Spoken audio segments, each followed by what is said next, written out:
Hi friends, आज इस video के द्वारा हम ब्लूम्स टैक्सोनॉमी को जानेंगे। टैक्सोनॉमी का अर्थ होता है क्लासिफिकेशन या वर्गीकरण। ब्लूम्स टैक्सोनॉमी को सर B.S. ब्लूम ने 1956 में क्रिएट किया। वह एजुकेशनल साइकोलॉजिस्ट और कॉग्निटिविस्ट थे। उन्होंने हाईएस्ट फॉर्म ऑफ लर्निंग को प्रमोट किया। उनका मानना था कि थिंकिंग के कई लेवल्स होते हैं और जितना डीप में हम थिंक कर पाते हैं, हमारी लर्निंग उतनी ही स्ट्रांग होती जाती है। उन्होंने बताया कि ह्यूमन बीइंग्स 3 तरह से सीखते हैं: सोचकर, फील करके और एक्टिविटी के द्वारा। और उन्होंने और उनके एसोसिएट्स ने थिंकिंग, फीलिंग और डूइंग के भी लेवल्स की हियरार्की को प्रेजेंट किया। थिंकिंग को कॉग्निटिव, फीलिंग को अफेक्टिव और थिंक फील करके एक्ट करने को साइकोमोटर नाम दिया। आइए सबसे पहले हम कॉग्निटिव डोमेन के बारे में जानते हैं। थिंकिंग की सबसे पहली स्टेज होती है रिमेम्बरिंग। यह थिंकिंग का लोएस्ट लेवल है। यहाँ हमारा मन इंफॉर्मेशन को वातावरण से देखकर, सुनकर रिसीव करता है और उसे स्टोर करता जाता है और जरूरत पड़ने पर अपनी लॉन्ग टर्म मेमोरी से उसे पहचान पाता है या उसे रिकॉल कर पाता है। जितना ज्यादा हमारा मन स्टोर करता जाता है, उतना हम सीखते जाते हैं, उतनी हमारी मेमोरी भी एनहांस होती है, हम कह सकते हैं। इसके बाद आता है अंडरस्टैंडिंग। यह जो इंफॉर्मेशन हमने रिसीव की है, उसके बारे में हमारा मन सोचकर उसमें से अपने शब्दों में अर्थ निकालने की कोशिश करता है और उदाहरणों से उसे समझने की कोशिश करता है। तो ऐसा करके हम समझकर उसे और अच्छे से सीख जाते हैं। अगला आता है अप्लाइंग। यहाँ हमारा मन समझे हुए ज्ञान के उपयोग के बारे में सोचता है कि ज्ञान जो हमने रिसीव किया है वह कहाँ कहाँ अप्लाई होगा। तो जितना मन एप्लीकेशन के बारे में सोचता है, उतनी और हमारी लर्निंग बढ़ती जाती है। अगला आता है एनालिसिस। ज्ञान कई बार नए रूपों में, नई सिचुएशंस में आता है जिससे हम फेमिलियर नहीं होते हैं। तब वहां यदि हमारा मन डीपली थिंक करके उसे पहचान पाता है, उसको क्लासिफाई कर पाता है और गहराई से उस ज्ञान के एक एक भाग को समझ पाता है, इसे हम एनालिटिकल थिंकिंग भी कहते हैं। एनालिसिस करके हम ज्ञान के हर भाग को गहराई से समझ जाते हैं और इस ज्ञान की वैल्यू या मूल्य को जज कर पाते हैं कि इस ज्ञान की हमारे जीवन में क्या वैल्यू है, उसमें पॉजिटिव और नेगेटिव साइड्स क्या हैं, उसके मेरिट्स और डीमेरिट्स क्या हैं। इसे समझ पाने को हम इवैल्यूएटिव थिंकिंग कहते हैं।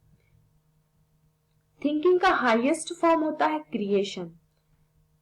यहाँ हम उस ज्ञान से यदि कुछ नया के उपयोग से कुछ नया कर पा रहे हैं, तो हम कह सकते हैं कि हमारा मन क्रिएटिवली थिंक कर सकता है। यह थिंक करके सीखने का हाईएस्ट फॉर्म होता है। अब हम जानते हैं अफेक्टिव डोमेन के बारे में। यह फीलिंग और इमोशन से रिलेटेड है। ब्लूम्स का मानना है कि नॉलेज को फील करके भी लर्न किया जा सकता है।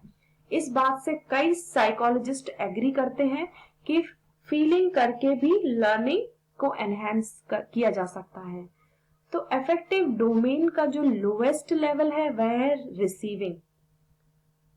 जिस ज्ञान को हम वैल्यू देते हैं, जब वह हमारे सामने आता है तो वह स्टिमुलस का काम करता है, वह हमें आकर्षित करता है और उसे हम बड़े इंटरेस्ट से सुनते हैं, बड़े इंटरेस्ट से रिसीव करते हैं। हम कह सकते हैं उसे हम इंटरेस्ट से, सेंस ऑर्गन्स से रिसीव करते हैं। उतनी ही हमारी लर्निंग बढ़ जाती है, उतनी हमारी रिसीविंग पावर बढ़ जाती है। नेक्स्ट है रेस्पॉन्डिंग। वह ज्ञान जिसमें हमें इंटरेस्ट होता है, वह एक स्टिमुलस का काम करता है और जब भी वह ज्ञान वातावरण में दिखता है या हम महसूस करते हैं, उस पर हम पॉजिटिव रेस्पॉन्स करते हैं, तब हम और लर्निंग के एक लेवल हम और ऊपर बढ़ जाते हैं, या कह सकते हैं हमारी लर्निंग और बढ़ जाती है। उसके बाद नेक्स्ट लेवल है वैल्यूइंग। हर बार ज्ञान पर रेस्पॉन्ड करते जाते हैं हम उस ज्ञान को फिर वैल्यू देने लगते हैं और वह हमारे जीवन का भाग बन जाता है, या हम बोल सकते हैं वह हमारे बिहेवियर का एक पार्ट बन जाता है। और उस वैल्यू को जो हमने सीख ली है उसको हम अपने वैल्यू सिस्टम में एक जगह दे देते हैं। मतलब जो हमने अपने जीवन में जो भी वैल्यू एक्वायर की है उन वैल्यूज में एक स्थान इस जो नई वैल्यू है उसको हम प्रोवाइड कर देते हैं।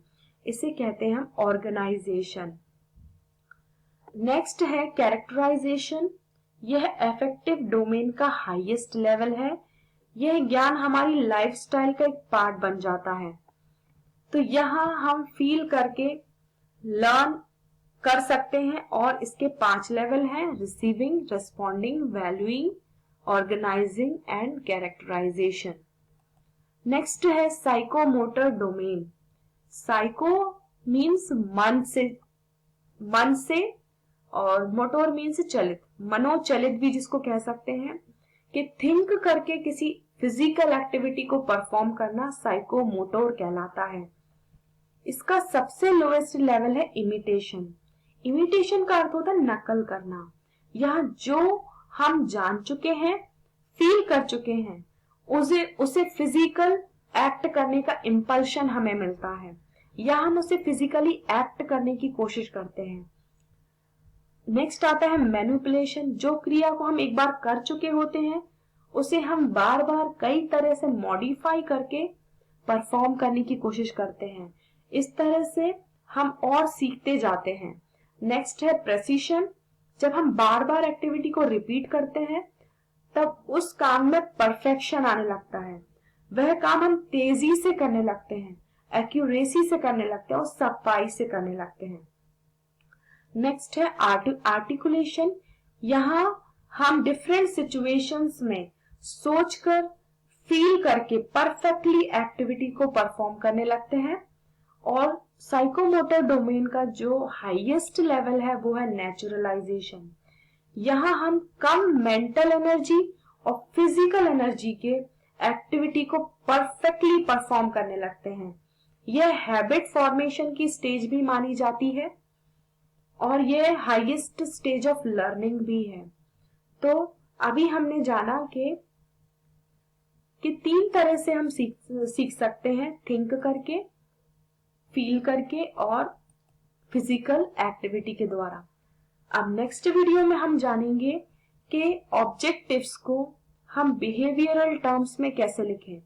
जब ब्लूम्स ने ये टेक्सोनोमी बनाई तो एजुकेटर्स ने एक क्वेश्चन पूछा कि हम कैसे जानेंगे कि बच्चों में या हमारे जो स्टूडेंट्स हैं उनमें ये एबिलिटी है कि वो थिंक करके रिमेम्बर कर सके, वो समझ सके, कि उनमें मेमोराइजेशन एबिलिटी है कि नहीं, उनके अंदर अंडरस्टैंडिंग है कि नहीं, अप्लाइंग है कि नहीं। तो ब्लूम्स ने कहा कि कुछ एक्शंस में वो रिफ्लेक्ट होगा कि वह रिमेम्बर कर पा रहे हैं, वह समझ पा रहे हैं, अप्लाइंग कर पा रहे हैं या नहीं। तो कुछ एक्शन वर्ड्स की लिस्ट उन्होंने एजुकेटर्स को प्रोवाइड की ताकि वह इवेल्युएट कर सके, लर्निंग आउटकम को देख सके कि वेदर ये एबिलिटीज बच्चों में है या नहीं। तो उनको हम नेक्स्ट वीडियो में डिस्कस करेंगे। Please do watch that video also. Thank you so much.